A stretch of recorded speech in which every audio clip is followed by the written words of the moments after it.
Hello, I'm Judge Joan Donoghue, and it's my privilege today to offer some remarks on the observance of the 75th anniversary of the inaugural sitting of the International Court of Justice, where I currently serve as president.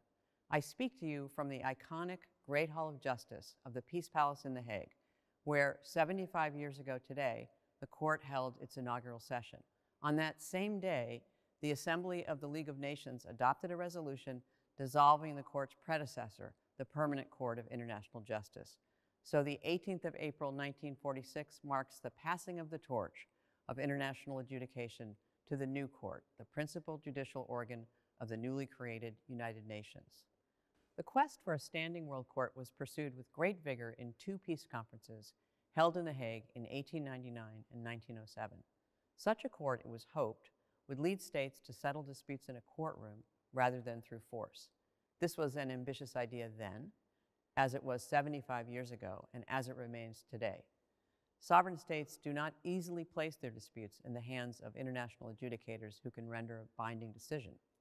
It is incumbent upon all of us in the profession of international law, whether we are judges, government advisors, scholars, or practitioners, to strengthen and promote the various means for settling disputes peacefully.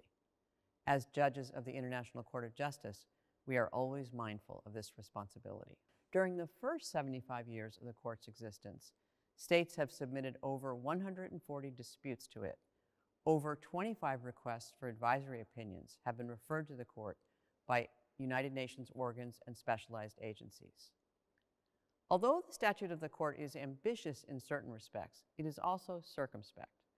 The court's jurisdiction depends on the consent of states, and the statute does not dictate the content of international law. Instead, it establishes a standing and permanent forum for the settlement of interstate disputes. The substantive law to be applied by the court is left to be developed elsewhere, for example, in treaties. I liken the statute of the ICJ to a field of earth that the drafters plowed into furrows. They created an institution and set out its procedural framework. However, they did not dictate which crops would be planted in this field. The court is ready for all sorts of cases, but it's up to states and UN organs and agencies to decide which matters to place before the court.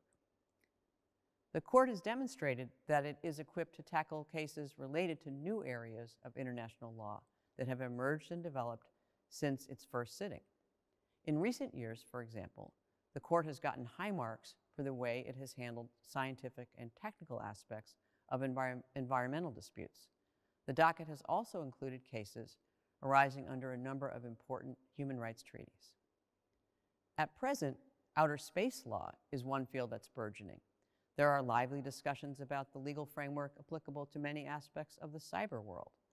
The drafters of the court statute could not have envisioned these areas of law, just as I cannot predict the fields of international law that will be blossoming 75 years from now. However, I feel confident that the institution and procedures established in the statute of the court and in its rules will continue to provide fertile ground for the peaceful settlement of interstate disputes. The International Court of Justice is known to respect traditions, but we have not closed the door to improvement. The distinguished group of people who assembled for the court's inaugural session could not have imagined that this great Hall of Justice, 75 years later, would hold hybrid hearings in which parties, counsel, and some judges participate from locations around the world via video conference. They may not have anticipated our current pandemic, but we can be sure that they imagined the court and the registry to rise to new challenges, whatever they might be. The court and its registrar had hoped to commemorate this anniversary with a solemn sitting befitting the occasion. Regrettably, due to the pandemic, the court has found itself obliged to postpone the solemn sitting until such time as it can be held in a safe and fitting manner.